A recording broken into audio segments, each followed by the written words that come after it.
Martina, ¿cómo estás? Muchas gracias, Rodrigo.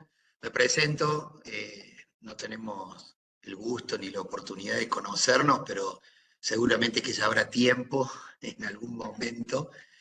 Agradecerte profundamente por estar con nosotros en esta tarde. Estaba prevista obviamente una charla con otra expositora, pero bueno, Martina gustosamente aceptó estar con nosotros esta tarde con un gran laburo y un gran título de un libro que tiene muy interesante, que la verdad que nos hizo conocer también Germán Martín, que nos hizo llegar.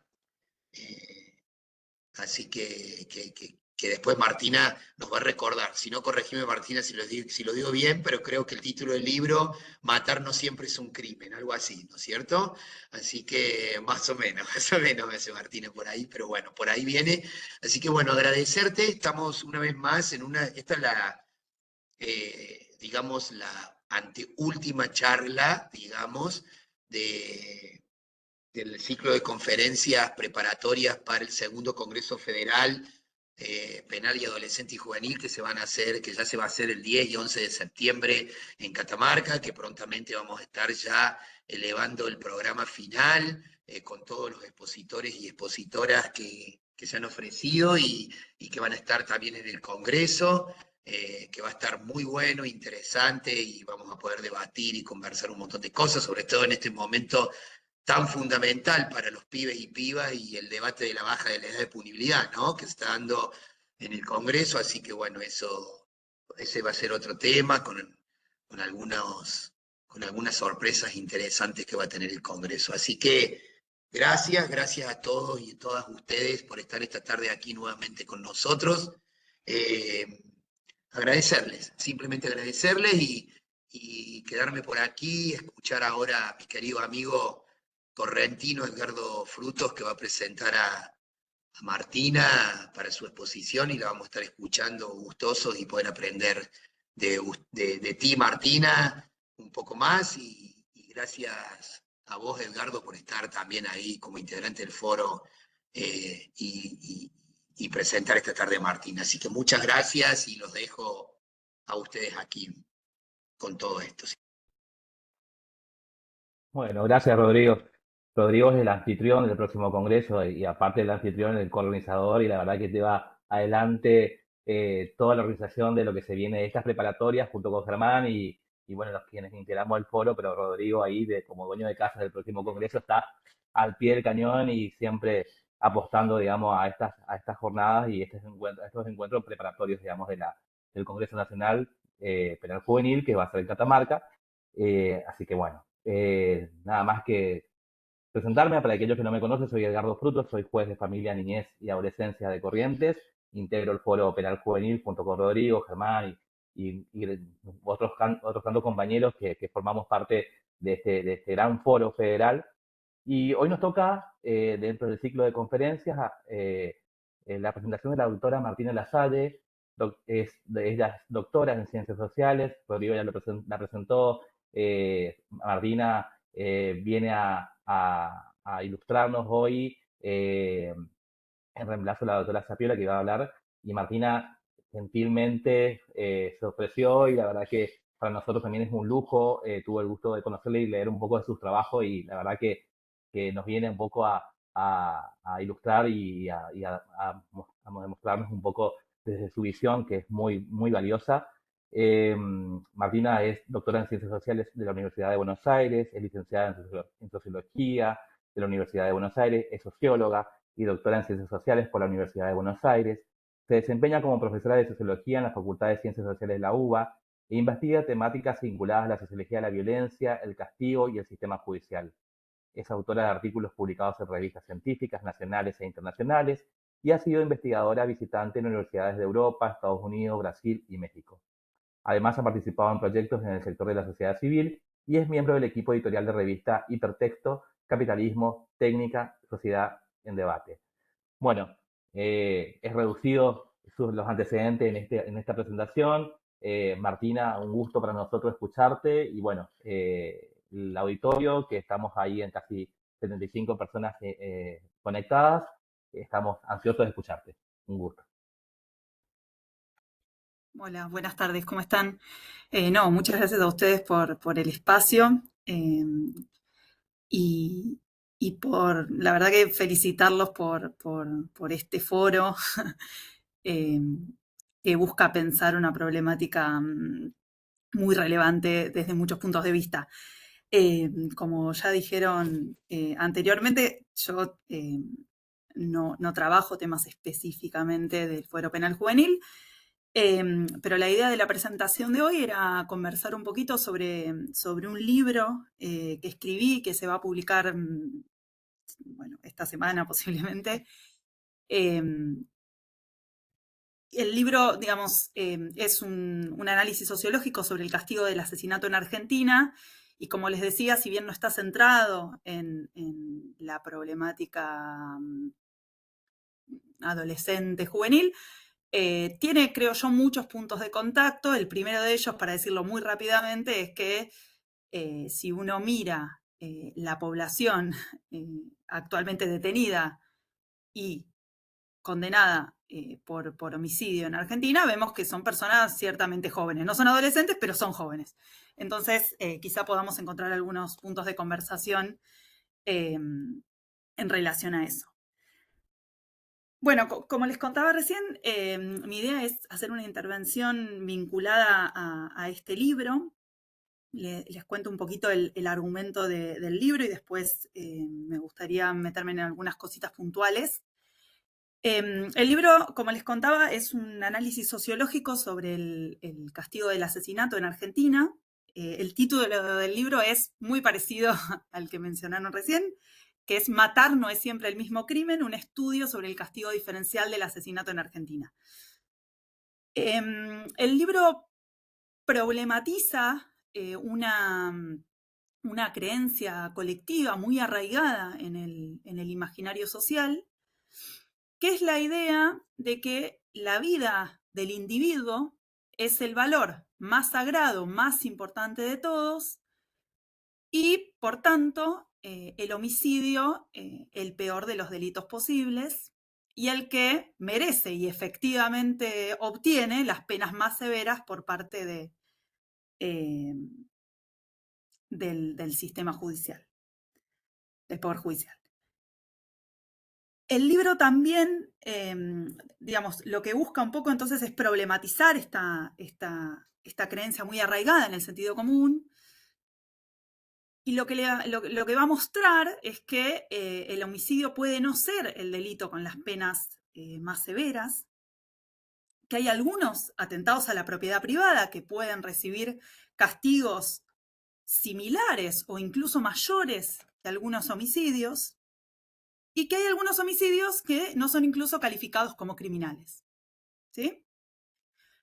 El libro busca también mostrar que existen distintos criterios de selectividad vigentes en las prácticas del Poder Judicial, que en definitiva muestran que no todos los asesinatos son igualmente criminales. Todos los asesinatos, todos los homicidios son atentados a la vida son un atentado a la vida del individuo, pero mediante las prácticas de castigo, lo que revelan esas prácticas de castigo es que el sistema judicial imprime distintos grados de criminalidad, ¿sí?, a esas distintas muertes.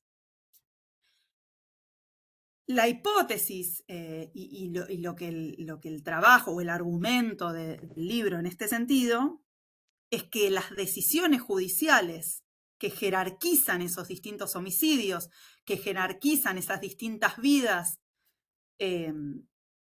y esas distintas muertes, están atravesados por valores y por sentidos sociales hegemónicos que atraviesan, ¿sí?, las prácticas del sistema de justicia, y también por las relaciones desiguales de clase, género y poder que también hacen a esas prácticas y que se reproducen en esas prácticas, ¿sí? Entonces, antes de entrar con algunas cositas por ahí más puntuales para irles mostrando un poco también el porqué de lo que acabo de mencionarles, quisiera decir dos cuestiones en principio. Una de esas cuestiones es que un supuesto con el que trabaja el libro, en realidad con el que yo trabajo en mis investigaciones, es que el sistema de justicia es efectivamente un sistema. No son personas que deciden en relación, ¿no? Es un sistema que funciona como sistema, que tiene una determinada sistematicidad, justamente, ¿sí? Y que ese sistema va mucho más allá de sus actores. Eso no que, digo, en sociología hay toda una discusión eterna que digamos, ahora no vale la pena reponer, en las relaciones, o gran parte de la sociología se dedicó a pensar la relación entre el sistema y los individuos, ¿no? ¿Cuál es ese peso de la agencia individual de los actores sobre el sistema, o sea, es el sistema el que determina la práctica de los actores? Bueno, lo único que diría a este respecto es que todo lo que voy a decir es una caracterización de lo que yo entiendo como el sistema judicial, ¿sí? No son caracterizaciones específicas de tal o cual juez, de tal o cual fiscal. Porque digamos, el supuesto teórico con el que trabajo en mis investigaciones, y esto está también en el libro, es justamente que existe un sistema, ¿no?, que hace actuar a sus actores, que tiene determinados valores y que esos valores se expresan en las prácticas de los actores que hacen a ese sistema, ¿sí? Ahora voy a decir un poquito más sobre esta cuestión. La segunda cuestión importante, vinculada a mi trabajo, pero también al tema que ustedes, que los convoca a ustedes en este ciclo de conferencias preparatorias y en el Congreso posteriormente, es la importancia de entender que el sistema judicial, pero también otras agencias del sistema penal, como por ejemplo el Poder Legislativo cuando sanciona leyes penales, las fuerzas de seguridad, ¿sí?, son actores claves para pensar la cuestión criminal. ¿Y en qué la cuestión criminal y también la responsabilidad juvenil, o lo que va a ser la penalidad juvenil o adolescente, o como lo llamemos? ¿En qué sentido son actores claves? Bueno, justamente porque la hipótesis con la que nosotros trabajamos es que la criminalidad, el crimen, el delito, ¿sí?, las acciones que sean entendidas de ese modo, y en ese sentido, qué grupos van a encarnar, ¿no?, esas tales o cuales prácticas delictivas o criminales, no se definen en sí mismas, ¿no? Digamos, todas las agencias del sistema penal tienen un rol clave, ahora voy a adentrarme un poquito más en eso, en definir qué va a ser la penalidad adolescente, juvenil, qué va a ser un delito, qué va a ser un crimen. Entonces, la cuestión criminal no es un problema frente al cual las agencias del sistema penal simplemente reaccionan. No, las agencias del sistema penal, el sistema judicial, la justicia penal, tienen un rol clave en la definición de la cuestión criminal. Y eso va a ser fundamental también para esta investigación. Entonces, yendo un poquito más ahora sí a la investigación y al libro puntualmente, quería compartir unas diapositivas simplemente como para no decir una cantidad de números y que resulte un poquito más ameno. Ya lo estoy compartiendo directamente. Si no se ve o algo, me avisan. Ahí comenzamos, ahí estamos. ¿Se ve bien? Sí, perfecto, Martina. El libro presenta un análisis sociológico sobre el castigo del homicidio.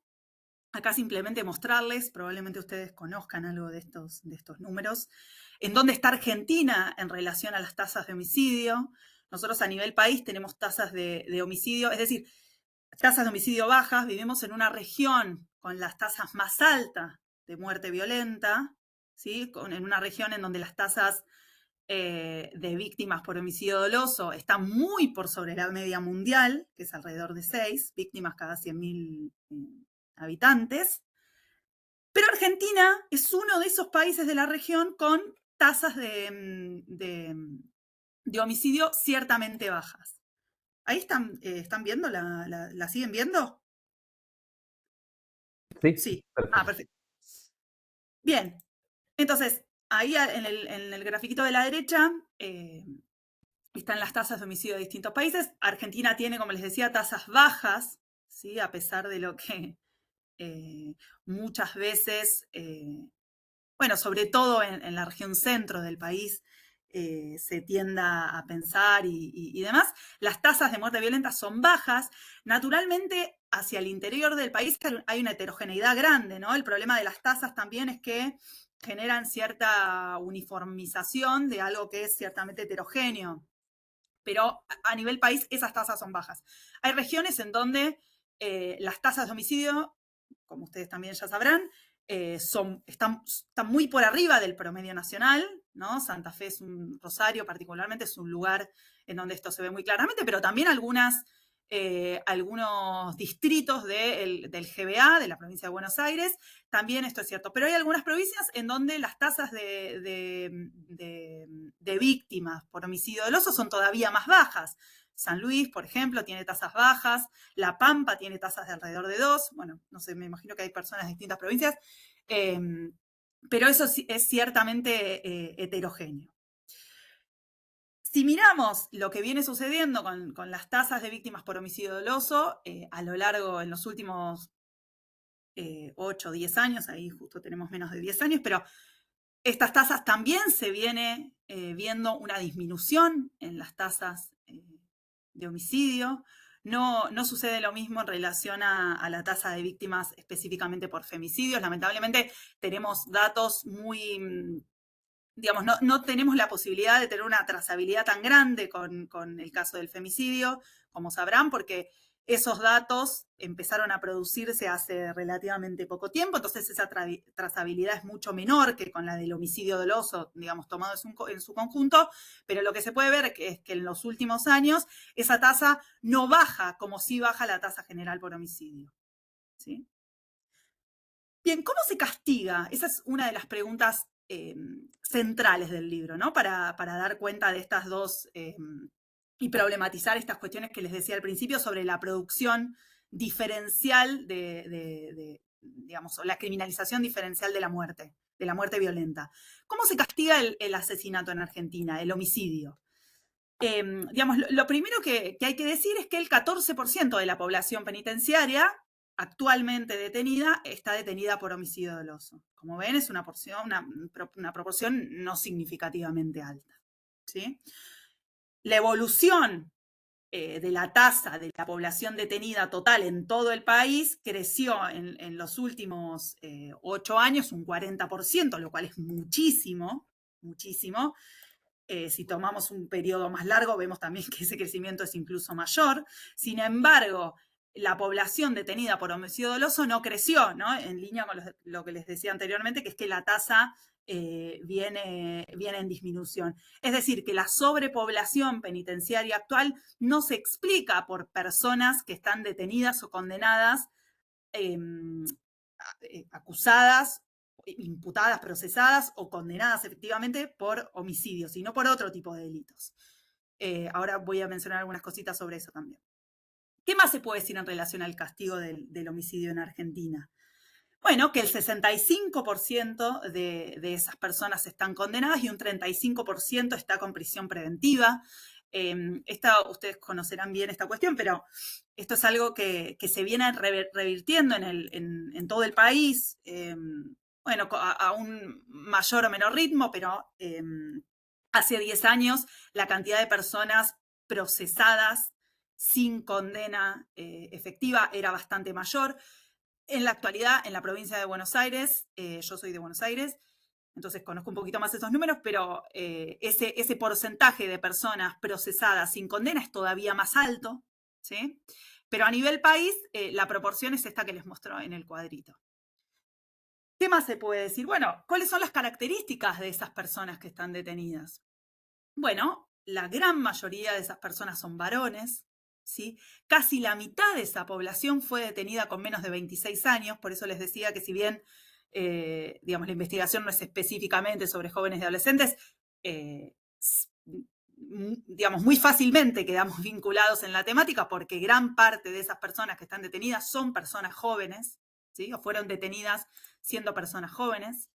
La gran mayoría son argentinos, ¿sí? Y un dato fundamental que ustedes también conocerán, pero que vale la pena ser repetido porque me parece que ilustra bien una de las principales características de las prácticas del sistema penal es que la mayor parte de esa población o no tiene ningún tipo de estudio formal, solo el 12% tiene estudios secundarios, es una proporción extremadamente baja, ¿sí? Y casi la mitad estaba desocupada al momento de la detención.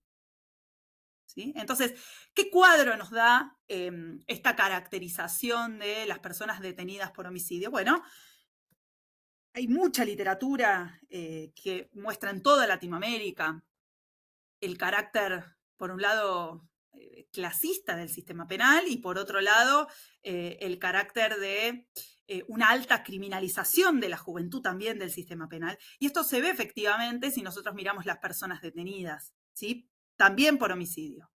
Ahora, ¿qué pasa si nosotros miramos los castigos impuestos? ¿Sí? Porque hasta ahora teníamos la totalidad de la población, la totalidad de la población detenida por homicidio, pero no específicamente los condenados. ¿Sí? Lo que vemos ahí es que el 20% de esas personas ha recibido condenas perpetuas, es decir, que ha cometido lo que en el Código Penal aparece como homicidios agravados, ¿no? Que son esos homicidios los más graves de todos para el sistema penal, ¿sí? Y el 90% no ha recibido condenas perpetuas. ¿Qué pasa con la duración de los castigos? Si nosotros tomamos la totalidad de los condenados, vemos que ese promedio es ese promedio en la duración de las penas es de 17 años de prisión. Pero si nosotros excluimos los condenados con penas perpetuas, y si los excluimos básicamente porque lo que sucede es que las penas tan altas generan una variación un poco... Bueno, no permiten que el promedio sea lo suficientemente representativo de la totalidad de la población, justamente porque son medidas muy extremas que elevan el promedio y hacen que ese promedio no sea efectivamente representativo. Entonces, si nosotros excluimos las penas perpetuas y nos quedamos con el 80, perdón, sí, aquí hay un problema en mis números, 21 y 89 nos da 100. Si nosotros nos quedamos con el 80% de quienes cometieron asesinatos, homicidios en la Argentina, es decir, si nos quedamos con la mayor parte de esa población, vemos que los castigos por homicidio son mucho más bajos, ¿sí? Y son en promedio de 12 años de prisión, ¿sí? Es decir, la idea de que el asesinato es castigado con las penas más altas establecidas en el Código Penal, no parece verificarse si nosotros miramos la práctica efectiva de los jueces, ¿no? Del sistema judicial. ¿Qué muestra esto en relación a lo que decía al comienzo? La primera cuestión importante es esta que les decía, que es que los castigos no tienen la severidad que uno tendería a suponer por asesinato. Pero también muestra que si nosotros miramos los castigos impuestos para ciertos delitos contra la propiedad privada, como por ejemplo el robo, ¿sí? Ustedes acá en la diapositiva que les estoy mostrando, a la izquierda, pueden ver, es un poco chiquito, pero no sé si lo pueden ver con claridad, lo que hay es una distribución, ¿sí? De aquellos tipos de robo y aquellos tipos de homicidios según la escala establecida en el Código Penal. Y ahí lo que se puede ver es que hay una cierta cantidad de homicidios, que son los homicidios simples, que son los homicidios más frecuentes, ¿sí? Que en este caso son homicidios que se cometen producto de conflictos entre, en general, varones jóvenes de sectores medios y medios bajos, que esos asesinatos tienen penas muy similares que algunos atentados a la propiedad en donde no hay muerte alguna. ¿Sí? El cuadrito de la derecha que dice condenas por homicidio doloso y robo según duración de los castigos son datos específicos de Buenos Aires, porque son los datos que yo más trabajo, pero esto también se puede extender hacia el resto del país. Y lo que muestra es que si nosotros tomamos las condenas por homicidio doloso, vemos que el 35% de esas condenas recibieron castigos menores a los 11 años de prisión, ¿sí? Y que la mayor parte de las condenas por robo recibieron también penas similares, ¿sí? De hasta 11 años de prisión.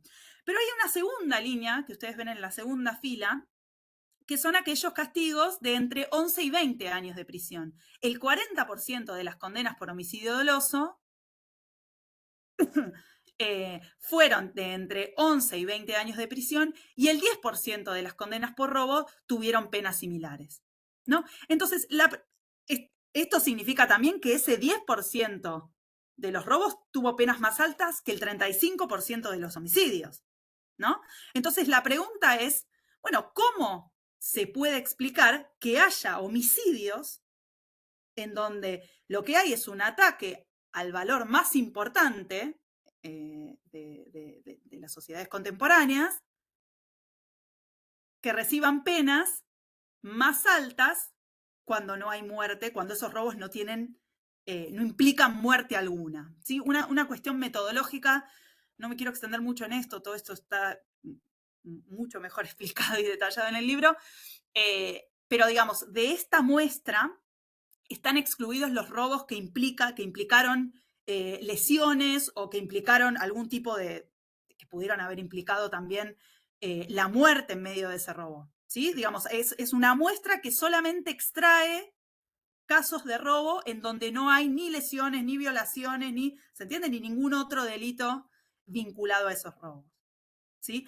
La hipótesis que yo presento en el libro tiene que ver con el valor importante que tiene la propiedad privada en nuestro sistema jurídico y que se verifica en las prácticas del sistema penal también, ¿sí?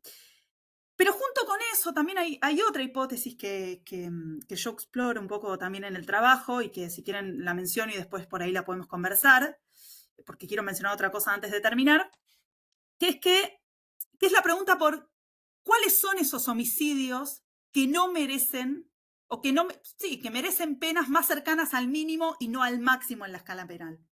Que merecen penas y que efectivamente reciben penas menores o similares que ciertos atentados a la propiedad privada. Digo, ahora justo el libro aborda el caso del castigo del robo, porque una de las preguntas fundamentales es la relación entre vida individual y propiedad privada para el sistema judicial, pero también podemos decir algo parecido en relación a los delitos de drogas, ¿no? Digamos, esto no está incluido, pero es algo sobre lo que estoy trabajando ahora. En la provincia de Buenos Aires esto esto sí no se puede generalizar al resto de las provincias, porque entiendo que no todas las provincias adhirieron a la ley de despenalización, pero en digamos, el sistema judicial de la provincia de Buenos Aires, que se encarga de investigar y juzgar delitos menores de drogas, si uno mira las condenas impuestas por esos delitos de las personas que están actualmente condenadas por infracción a la ley de estupefacientes, ve que los promedios, la duración de la condena es de 5,5 años aproximadamente. Entonces, la pregunta es, la inquietud que les dejo planteadas es, ¿no existe cierta desproporcionalidad en esas penas? ¿Y esa desproporcionalidad es una desproporcionalidad o tiene que ver con la defensa de algunos valores y no de otros? Pero vuelvo un poquito para atrás y les decía hace un rato, bueno, que era importante preguntarnos qué características tienen esos homicidios que no merecen penas tan altas o que merecen penas más cercanas al mínimo, que no causan demasiado estupor, si se quiere, cuando son cometidos.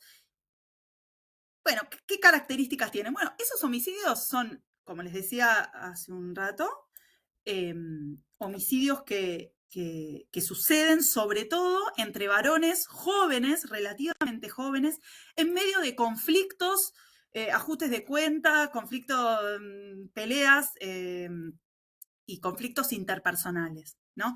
¿Cuál es la hipótesis sociológica que nosotros podríamos poner ahí? ¿Por qué esas muertes no causan la aberración que puede causar hoy día la muerte de una mujer o la muerte de un niño en manos de una madre? ¿Por qué? ¿Qué es ese diferencial que hace que esas muertes sean entendidas, definidas y en consecuencia castigadas de otro modo? ¿Qué valores hay en juego en esas muertes? Bueno, una de las hipótesis es la hipótesis,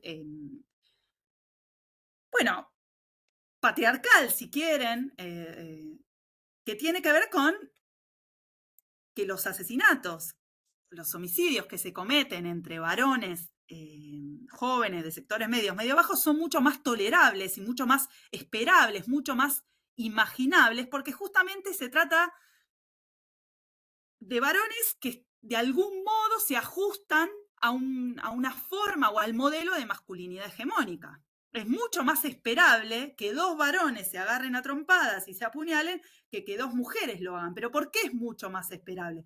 Bueno, porque hay algunos, digamos, porque socialmente están establecidos determinados modelos de conducta, formas de hacer, sentir y pensar, que también atraviesan las prácticas del sistema penal. Y yo sé que ya debería dejar de hablar, pero quería decir una última cuestión, si me permitís, Edgardo. Y después, Sí, estamos bien, Martina, estamos bien porque empezamos un poquito más, así que estamos bien. Para que podamos seguir conversando. Y otra de las cuestiones en relación a lo que decía recién, que es básicamente que una de las preocupaciones centrales del libro es esta relación, esta tensión y la forma en que en las prácticas del sistema judicial aparece la relación entre vida individual y propiedad privada. Otra preocupación fundamental tiene que ver con el problema de la selectividad de género, porque lo que muestran los números es que las mujeres tienen 4 veces más chances de recibir penas perpetuas, ¿sí?, que los hombres que cometen asesinatos. Bueno, ¿qué podríamos decir muy, muy rápidamente? Las mujeres cometen asesinatos mucho más graves que los hombres. Esa es la explicación por la cual esos asesinatos son castigados con penas más altas. De hecho, hay investigaciones históricas que muestran que en general los asesinatos más cometidos por las mujeres, aunque son muy pocos, son aquellos contra los hijos e hijas y contra sus parejas varones. Ahora bien, la pregunta sociológica que podría hacerse es ¿por qué esos asesinatos son mucho más graves? No hay nada en ningún asesinato ni en ninguna práctica que sea esencialmente criminal. ¿Por qué esos asesinatos? ¿Qué hay en juego allí? Entonces, mediante el análisis de una serie de casos en donde hay madres y padres involucrados en el asesinato de los hijos, lo que encontré, y ahí hay un capítulo específico sobre eso en el libro, es que las madres son mucho más responsabilizadas que los padres. Existe una responsabilización diferencial por la violencia contra los hijos. En casos en donde, les pongo un ejemplo, pero en casos en donde la madre tal vez no está presente en el momento en que su pareja varón hiere a un niño o una niña y, bueno, eventualmente, digo, sí, en el extremo lo o la mata, en esos casos las mujeres también son procesadas y condenadas como responsables de esos delitos. Y esto se ve muy claramente. Y lo que se ve muy claramente también es que lo que hay detrás de esa justificación es toda una discusión alrededor de el rol de la madre y de un mito que atraviesa muy fuertemente, un mito social que nos atraviesa a todos nosotros y que también atraviesa las prácticas del sistema judicial, que es el mito de la maternidad patriarcal, ¿no? Que es ese mito que dice que la verdadera responsable de sus hijos e hijas es la mujer, ¿sí? Y esto en las sentencias se ve con bastante claridad y también se ve reflejado en los números. Entonces, a veces simplemente decir que las mujeres, sí, ahí veo a alguien que pone buena madre, mala madre, efectivamente hay un juego bastante interesante, no me puedo extender mucho más, pero todas estas justificaciones en torno a lo que se esperaría, digamos que están naturalmente ligadas a los roles de cuidados que asumen las mujeres en nuestras sociedades y que están absolutamente naturalizados y legitimados, ¿sí? Socialmente, aparecen también en las prácticas del Poder Judicial y se expresan muy bien en este tipo de casos que les mencionaba anteriormente. No sé si querés que pare acá y por ahí seguimos conversando. Sí, no sé si tenés algo más.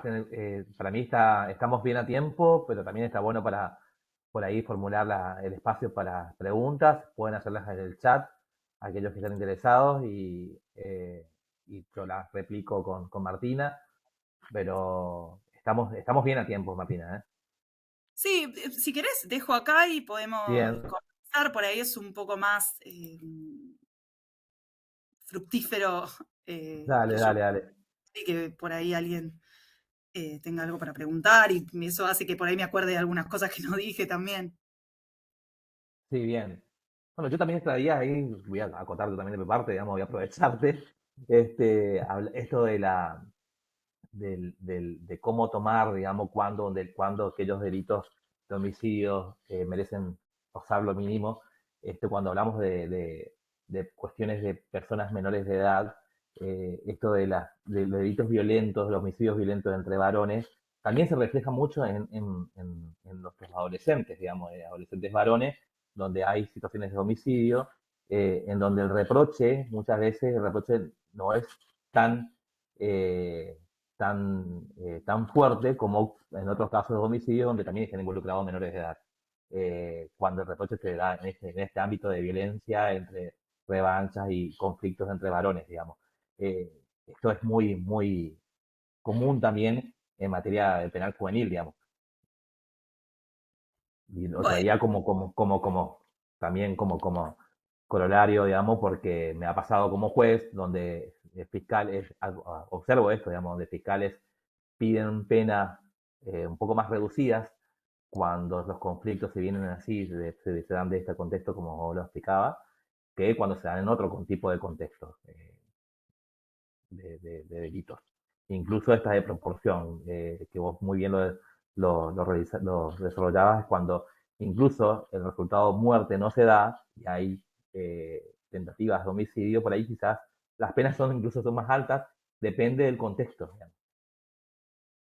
exacto, ahí lo que yo diría, que ese contexto, digamos, que está muy bien decir que depende del contexto, que en realidad el contexto lo que expresa es todo un entramado de valores y sentidos colectivos que van mucho más allá de la circunstancia específica en la comisión de los delitos, ¿no? Porque digo, nosotros podríamos conversar y decir, bueno, depende, ¿no? Bueno, ¿cómo castigarías tal o cual delito? Bueno, depende de la prueba, depende de la circunstancia en que sucedió.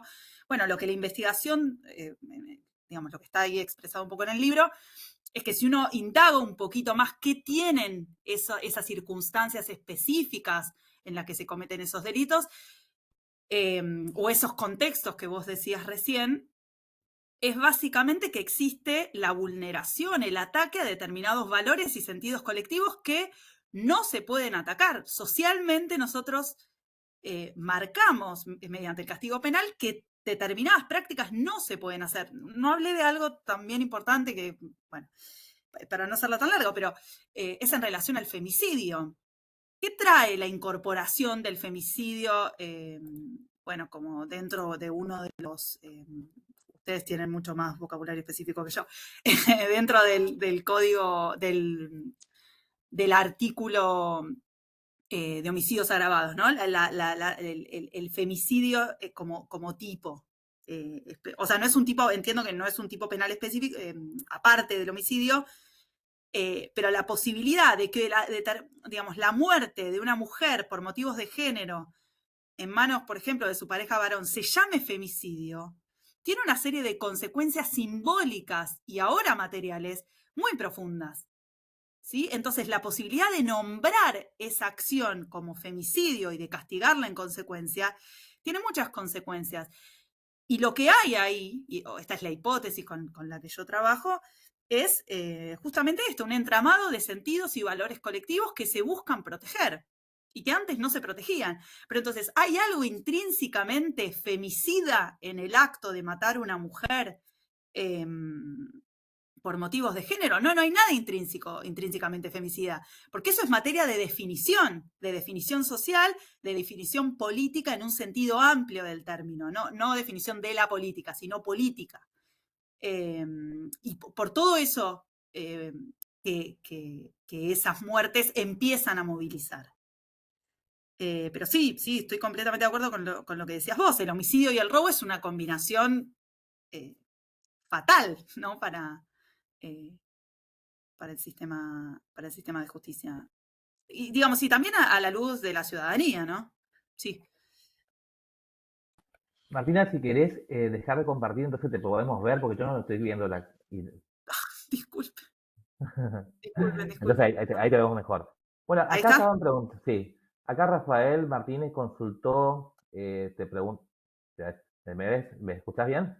Bueno, él estaba preguntando si, te pregunta, ¿qué opinas, tu opinión, que respecto a los procedimientos abreviados que están tan extendidos y cómo contribuye el procedimiento abreviado a explicar la falta de racionalidad en las penas?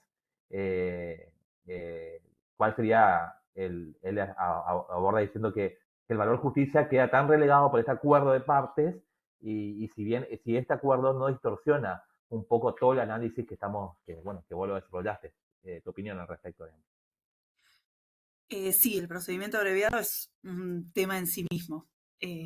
Como yo, digamos, estuve más que nada dedicada a estudiar el caso de los homicidios, ahí eso no es tan frecuente por las penas que eso lleva, pero es muy usado para el robo. Digo, para el robo es, al menos en la provincia de Buenos Aires, que es lo que yo más conozco, digamos, es un procedimiento, y para los delitos de drogas ni que les digo. Sí, creo que, digamos, lo que pasa es que, digamos, lo que yo respondería como socióloga es, en realidad, yo no sé, digamos, desde el punto de vista jurídico, digo, puede haber muchas discusiones en torno a si eso distorsiona o no distorsiona. Yo lo que digo es, bueno, que hay que mirar los resultados de esa práctica, digamos. ¿Qué está haciendo el sistema judicial? Bueno, está castigando de esta manera, ¿no? Entonces, esa distorsión en realidad es el resultado de una práctica que nos dice mucho de los valores de funcionamiento del sistema judicial. Y de nuevo, disculpen que ustedes son jueces, me imagino jueces, juezas, y no sé si tal vez hay No, fiscales. sí, hay fiscales también y el público es variado, así que la verdad Claro, que... yo no es que estoy personalizando en ninguno de ustedes en absoluto, simplemente como la hipótesis sociológica es, bueno, hay un sistema que está funcionando, hay una máquina que está funcionando. Y por eso va mucho más allá de las individualidades, ¿no? Después, por supuesto que se pueden hacer cosas y que hay heterogeneidades hacia el interior. Pero, digamos, en una mirada sociológica más macro, la discusión jurídica de si el abreviado distorsiona o no distorsiona, desde el punto de vista sociológico es secundario, porque la sociología lo que va a hacer es mirar los resultados y decir, bueno, lo que está sucediendo es esto. Y si no sé, el 80%, esto no pongo un número por decir, ¿no? Si el 80% de estos casos menores, si quieren, se resuelven por juicio abreviado y los asesinatos se siguen castigando de este modo, bueno, lo que hay tal vez es un reacomodamiento de los valores del sistema, de los valores, de las relaciones de poder, de género y de propiedad que atraviesan las prácticas del sistema judicial. Esa sería mi respuesta. Es una respuesta más descriptiva tal vez que propositiva de lo que debería o no hacerse. Pero sí estoy completamente de acuerdo que este tipo de procedimientos genera una transformación importante. Tal cual. Bueno, me deja más tranquilo que no soy yo el problema, sino el sistema, diría. Es el sistema donde estoy. Pero sí. Puede haber otras miradas, pero No, obvio. simplemente quería digamos, dejar claro que ese es el supuesto teórico con el que yo trabajo, digamos. No, bien la acotación por el procedimiento abreviado, porque en proceso penal de menores de edad podría darse procedimientos abreviados en casos de homicidios también. Entonces, está bien Ah, saberlo y está bueno que podría llegar a habilitarse. Son casos muy, muy extremos, pero se podría. Bueno, Andrés Peretti, que también fue conferencista y nos dio una clase muy linda, pregunta si las estadísticas relevadas pudieron avanzar sobre el vínculo entre homicidios cometidos por menores de 18 años y delitos anteriores. Es decir, si en el caso concreto penal juvenil, los jóvenes que cometieron homicidios tenían delitos anteriores o el homicidio fue su primer delito. la verdad es que no. Y aprovecho para también decir otra cosita sobre eso. Nosotros tenemos muy malos datos estadísticos sobre el funcionamiento de los poderes judiciales. muy malos. Entonces, esa trazabilidad que mencionaba recién el compañero, no es posible. Digamos, tal vez se puede lograr una aproximación. Digo, pero por eso también yo soy un poco insistente con el tema de los datos. Es muy importante tener estadística pública buena, porque para discutir cualquier política pública, la baja en la edad, por ejemplo, digamos, si no tenemos datos es muy difícil sacar alguna conclusión. Entonces, esta pregunta que hacía él recién, digo, tal vez se puede tener una aproximación con algunos métodos más cualitativos, ¿no? Entrevistas a una serie de jueces, fiscales, un relevamiento más o menos, pero no hay estadísticas que muestren, porque además la fuente de datos con la que yo más trabajé es la del SNEP, que es el Sistema Nacional de Estadística sobre Ejecución de la Pena, y ahí hay información sobre si la persona detenida, detenida o condenada, es o no reincidente, pero digamos, eso no contempla menores, digamos, porque ustedes saben que cuando cumple 18 años todo queda en cero, ¿no? Si no, corríjanme, pero entonces esa información no está. Esa información no está. También veo, digamos, esto más allá de esta pregunta puntual, es complejo, digo, es muy interesante ver si efectivamente hubieron delitos previos, habría que pensar bien cómo establecer esas relaciones, ¿no? Porque también hay una idea de la persona que mata una vez, mata dos veces, mata una vez, 2 veces, 3 veces, 10 veces. Bueno, yo ahí tendría bastante cuidado porque primero porque no todos los tipos de homicidios son iguales, esto tampoco pude hacer mucho énfasis, pero no es lo mismo matar en medio de una pelea que matar en medio de un robo, que matar a la hija o un hijo, ¿no? Entonces, son muy distintos, entonces es muy difícil sacar como conclusiones así generales. Eso, no más. Pero no, lamentablemente no sé. Sí, no, está bien. No, sí, la verdad que los datos son difíciles, incluso de colectar. Yo estamos junto con muchos de los operadores, trabajamos en el reglamento de indicadores penales juveniles, incluso a nosotros se nos hace difícil relevar esos Bueno, datos. la JUS, perdón, digo una Sí, cosita nomás, la verdad que la JUS viene haciendo un esfuerzo bastante grande por sí, sistematizar un montón de información y empezar a producir algunos indicadores que son claves para entender y para caracterizar y para incluso mejorar el funcionamiento de los sistemas de justicia. tal cual. Bueno, Raquel pregunta, quedan un poquito tiempo porque estamos casi las 7. Y Raquel preguntaba si podrías brindarles datos con respecto a los factores que hace que las mujeres sean más severamente condenadas que los hombres. Bueno, un poco abordaste, pero por ahí quizás en cuestiones de homicidios, precisamente habla. Sí, en realidad, como digamos, ustedes saben, las mujeres son una proporción muy menor dentro de la población penitenciaria. Son el 4% más o menos. En el caso de los homicidios esto se mantiene.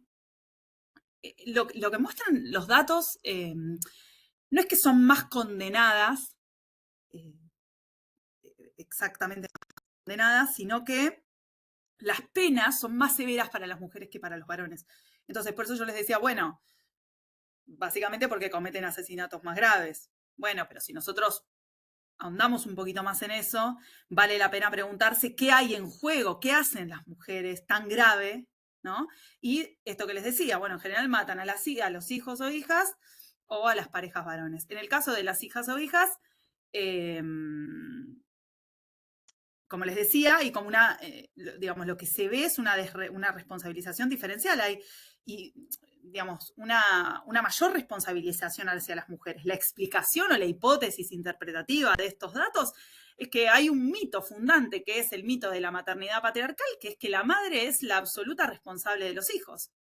Entonces, si el niño o la niña está con el padre solo en la casa y el de esa persona lastima a ese niño o niña y ese niño o niña se termina muriendo, no son casos hipotéticos, son casos, digamos, reales. La mujer, aunque no estaba en ese momento, también es hecha responsable. ¿Por qué? Porque lo que se presupone, lo que se supone, es que la que fundamentalmente vela por la seguridad del niño o la niña, son las mujeres, fundamentalmente. ¿Sí?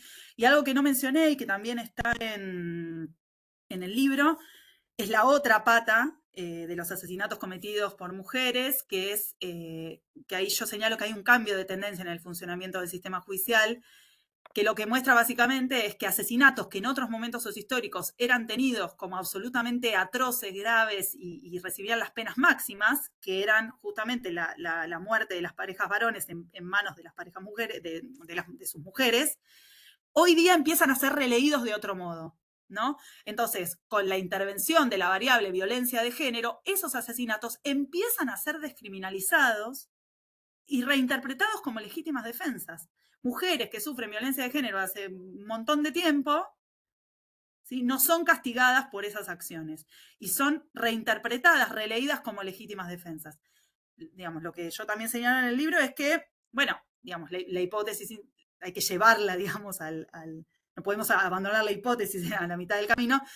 Y lo que diría con esto es, esos asesinatos no tenían ni tienen ahora nada intrínsecamente elementos que la transformen en legítimas defensas o intrínsecamente elementos que hagan que sean homicidios completamente graves, homicidios agravados, altamente criminalizados.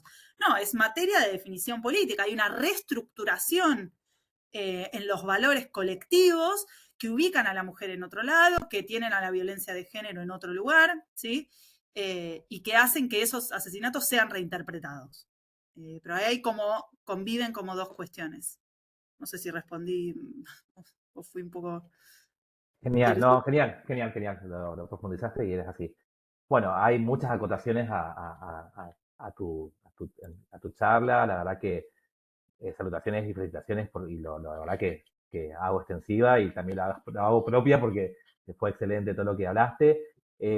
Andrés hace alusión, digamos, también de esto de los homicidios, de los delitos, que en su relevamiento él entiende que son estos los primeros, digamos. No hay antecedentes de delitos tan graves, digamos. Bueno, Germán Martín, que lo conoces, lo conocemos todos, lo conocemos casi todos y todas.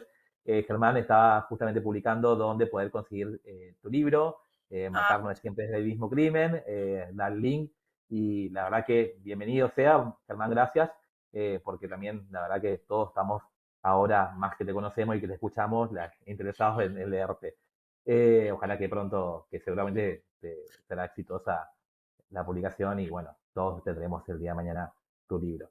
Bueno, vamos a ir cerrando la charla. Le voy a ceder la palabra nada más a Germán Martín y a Rodrigo Moravito si quieren hablar, que son grandes precursores de este ciclo de charlas. Así que, bueno, Martina, de mi parte te agradezco, excelente, gracias por tu aporte. La verdad que nos ilustraste muchísimo y es un aporte significativo. Bienvenido sea así, que seas personas como vos, sociólogas y estudiosas, desde otra perspectiva también, no específicamente penal juvenil, que también nos viene muy bien para ampliar los conocimientos. Así que bueno, agradecido. Germán, Rodrigo. Hola, ¿se escucha? ¿Se escucha? Hola Germán, sí se escucha, se escucha. No, yo solamente agradecer enormemente a Martina por la predisposición. Realmente está bueno que venga una socióloga a meter el dedo en la llaga en un tema que para el derecho penal es un tema muy poco desarrollado, que es el tema de la justificación y el quantum de pena. Seguramente habrás visto vos, Martina, que en la sentencia se le dedica muy poco y en la normativa es 1 o 2 artículos dedicados al quantum de la pena, digamos, por lo cual te has metido en un tema muy interesante y que no explica cómo un homicidio se puede condenar tan diferencialmente según el lugar en el que esté en el país, ¿no? No solo por el género, sino por el territorio también. Y, y me quedaban muchas preguntas igual, ¿no? Es decir, pero bueno, quedarán para después, que tiene que ver con las edades, que tiene que ver en realidad con la selectividad y con otras cuestiones, pero te agradecemos enormemente, un gusto conocerte y bueno, ojalá que puedas seguir con este camino y estos estudios que son tan necesarios y tan poco poca cultura tenemos en Argentina de este tipo de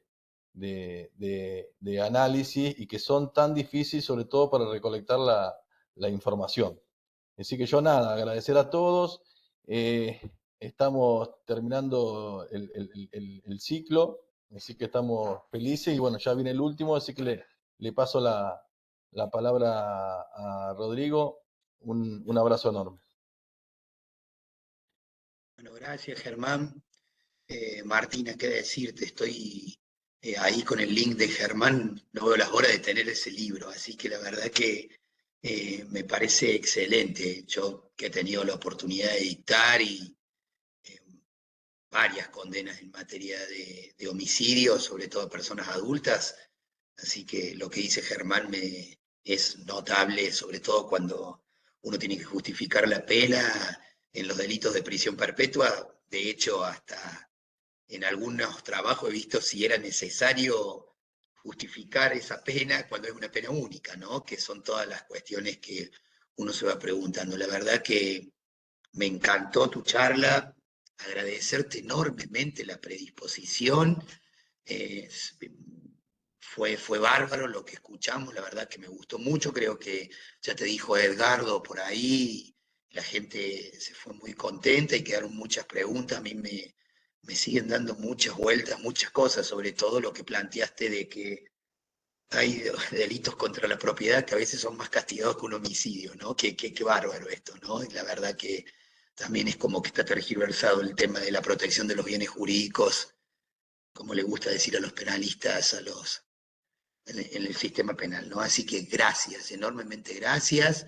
Ojalá no solo que sigamos por este camino, que podamos conocernos en algún momento personalmente, que pueda seguir exponiendo esto que es muy interesante. Gracias, gracias. No tengo más palabras.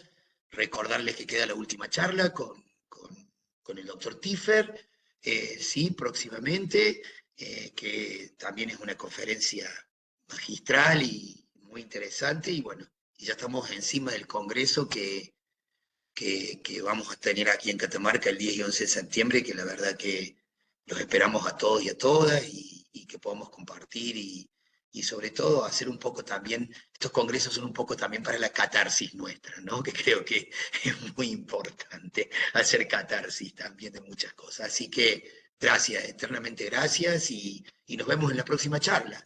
Así que Bueno, agradecido. muchísimas gracias por el espacio. Nomás un segundo agradecerles. Gracias, Germán. Gracias por la invitación. Y bueno, quedamos en contacto para otras actividades. Muchísimas gracias a todos y a todas.